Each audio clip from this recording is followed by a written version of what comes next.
Hi everyone, it's Geri. I just dropped off the girls to school. I was trying to figure out what to talk about today, and I looked at the videos, and I realized I have not really introduced myself. Well, here it is. My name is Geri Podkowa, and I am my professional line of work is that I am a clinical laboratory scientist. What is that? That is the person who does all the testing, like when you go in to get your blood drawn, or drop your body fluids and all that, and they get delivered to the laboratory. So I'm the person who would examine, test those fluids, and I'm the one who releases those results, and they go into your patient chart, and the doctor looks at them, and that's how the doctors, most of the doctors or most of the diseases are diagnosed because of the lab result. So that's my professional line of work right now. um as you also know, I'm just getting into digital marketing, so I'm still learning, and there's still a lot to learn. I'm implementing little bits and pieces, but there's still a lot to learn. I'm pretty much just getting my mindset aligned with what I'm doing right now. It's I've been a lab scientist for maybe 20 years. So that means I've been an employee for 20 years, or had that employee mindset for 20 years. So this is the first year that I'm actually looking into changing that employee mindset and changing it to the entrepreneur mindset. And so that's the next thing is, like I said, I'm just new to the digital marketing, and I'm slowly getting in there. Slowly but surely. So what else I have? I'm sure you've seen my twin toddlers. They're gonna be 3 soon. We also have an 18-year-old. I know, huh? Big gap. I don't know. It's definitely a God's call. We weren't planning on having twins, and we weren't really planning on having any more babies, but here we are.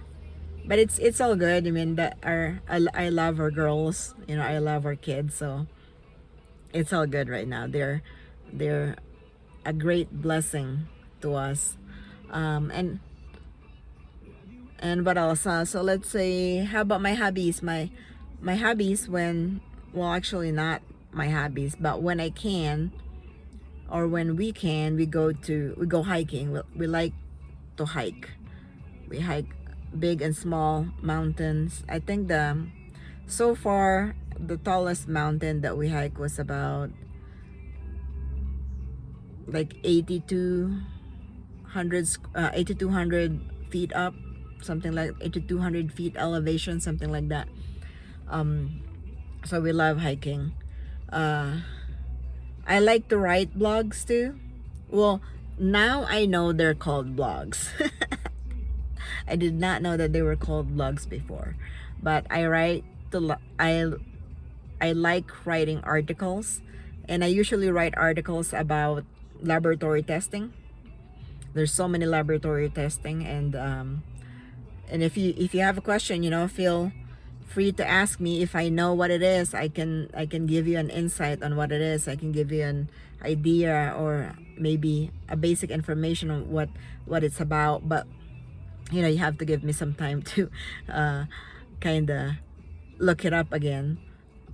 Remember, it's been 20 years since I had last seen books of principles of the laboratory scientist. So but it's all good. I mean, you can ask me. I do routine testing and general testing. My background is actually in transfusion medicine and hematology oncology.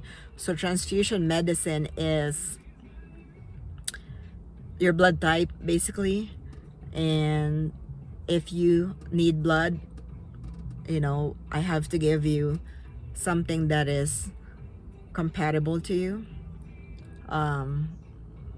So because if I don't give you something compatible to you, you're gonna have a reaction, or worse, we don't want it to happen. You might end up in a really bad hemolytic reaction. So we don't want that.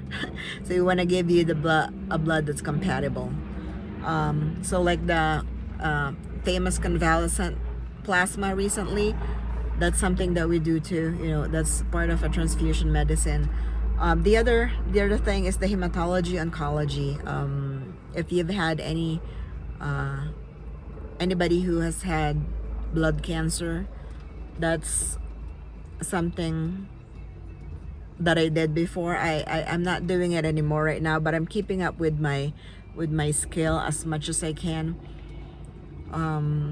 But it's one of my favorite areas is hematology oncology, and I feel like I help more people in that field than anywhere, because that alone can give you, can give your provider, whatever result it is that I release, can actually give the doctor a result that would guide them to a diagnosis that you would need. And if it's not a good diagnosis, the main thing is that you found out right away, instead of just keep going back to the hospital, keep going back to the doctor, keep doing the lab test, and you're not getting the result that is actually definitive. So I think that's one of the areas that was really I think for me as a field is a life altering. I mean, the transfusion medicine is good too. It's probably the most challenging, in a lot of departments. You can ask any laboratory scientist, or most laboratory scientists, they don't like blood bank because of the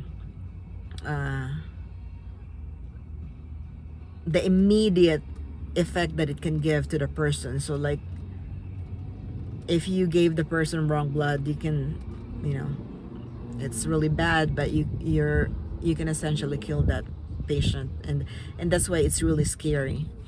So we don't. So a lot of lab scientists, they don't really like transfusion medicine. I feel comfortable with it. I like it. I actually love it. If I have a choice, I'll go back to just doing transfusion medicine. That's what I've done before, and I want to do it again. And like I said, the hematology oncology, it's just, when I was doing hematology oncology, every time I get a result that I know is definitive, would definitely tell the doctor that this patient has a blood cancer, or this patient has a blood issue, or something like that. I mean, I don't want to say it's cancer because I'm not a doctor, but it's if they see the results that we release, they're definitely gonna know what it is, that they're definitely gonna know that those results are definitive of something, of a disorder. So every time I release results, I feel sad because I know it's not gonna be good for the patient. But again, like I said, at least the patient would know. At least they can start the treatment. At least they can start whatever regimen it is that they need to implement, so that way they can start getting better, or getting the treatment, or managing it, for whatever it is that they need to do. At least they know exactly what it is that they're dealing with. The most recent one that I'm really involved at is molecular technology.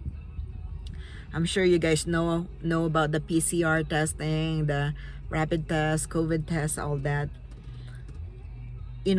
Molecular diagnostics or molecular technology has been in existence even before COVID.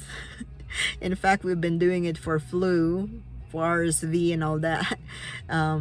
We've been doing it for gonorrhea, for chlamydia, you know, for C. diff, just in case you've heard of that.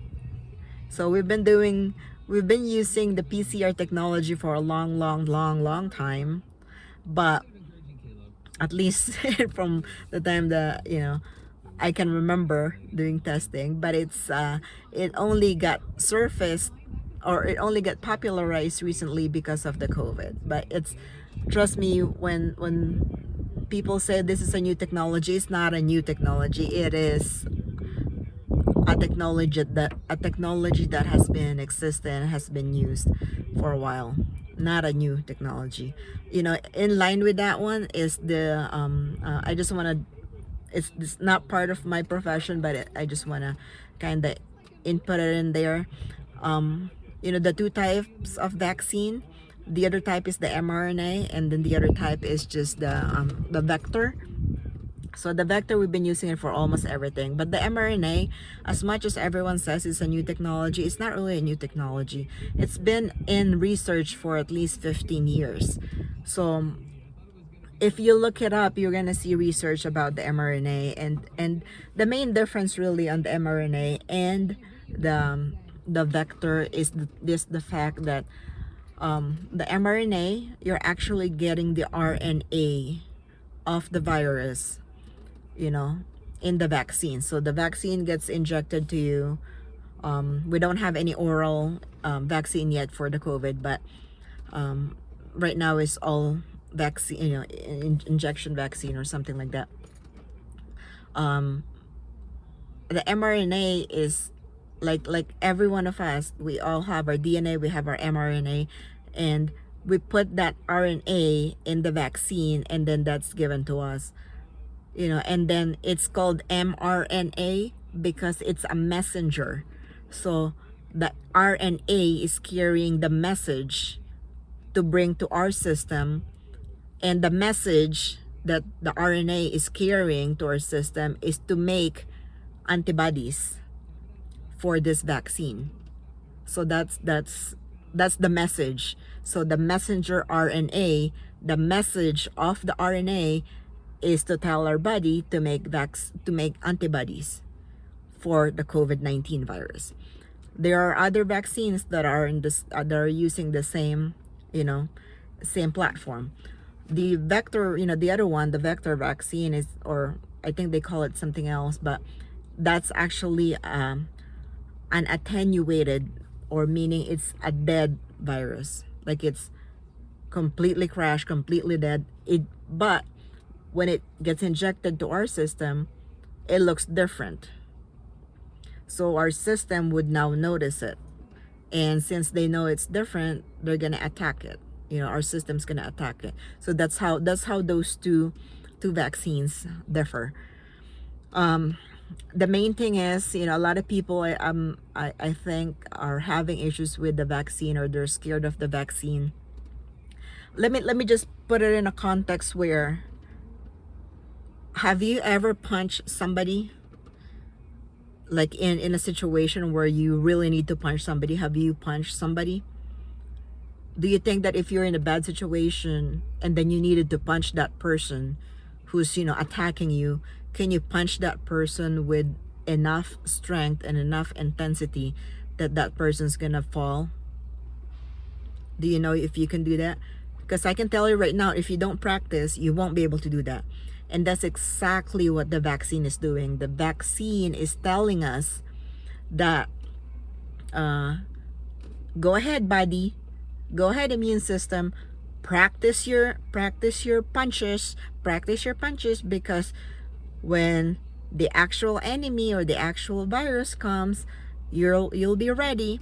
So it's the same thing for our system. When our immune system sees that virus, it's ready because it already had practice. You don't want to have, the main thing that we're preventing right now is we don't want to have the actual virus, the live full virus attacking us, and our system is not ready. For the most part, people have a good enough immune system to attack it. But what about for those who don't? What about for those who have already low immune system? What about for those who already are battling cancer? What about for those who are immunocompromised already? Those who have AIDS or hepatitis and, you know, bad kidneys or bad liver, you know, they will have a very devastating effect if the virus, you know, actually got to them, if the COVID actually got to them. So I guess I wasn't planning on talking about that, but well, here it is. I just put it out there. I actually have a blog about it, so if you want to look at it, please visit my if you want more information, please visit my website at www.geripodkowa.com. And like I said, the main thing, I just want to reiterate this, the main thing that the vaccine does is it prepares your body for the actual virus. It's not giving you, the vaccine in itself is not giving you a live virus. It's not. So maybe you're gonna ask, well, how come you're gonna, what are you saying? You said that the other vaccine is gonna give me RNA. Yes, even a dead thing can have an RNA. Even if you get a dead fly out there, it'll have an RNA. Even if you get a dead plant, it will have an RNA. You know, and it's just everywhere. So I guess I'm just saying, for everyone's protection, I guess just keep that in mind, that we're trying to protect everyone, including ourselves. If you have a great immune system, it's good for you, but what about those that are not, you know, those that don't? So this is not, I'm just saying it out there, this is not of any political value or any political view. I'm just saying it from a scientist perspective, and I hope that if you have any questions, you know, feel free to ask me, you know, email me, look me up on Facebook, Geri Podkowa, my pod lab, MYPOD space LAB, my pod lab, or Geri Podkowa, and again, my website. And you can also email me if you want, you know, send me a message or something, a messenger in there, and like I said, I'll let you know, I'll respond to you as soon as I can. But if you don't have time, just shoot me a message or something. It'll be okay. All right, well, I guess that's a little bit too long than I expected, but I got into it because this is a subject that I'm really passionate about. So anyways, I hope you guys learned something, and or at least spiked any interest or curiosity. If, like I said, if you have any question, please feel free to ask me, you know, but we're all in this together, and we want to make sure that we protect one another. All right, guys, have a blessed day, everyone. Bye.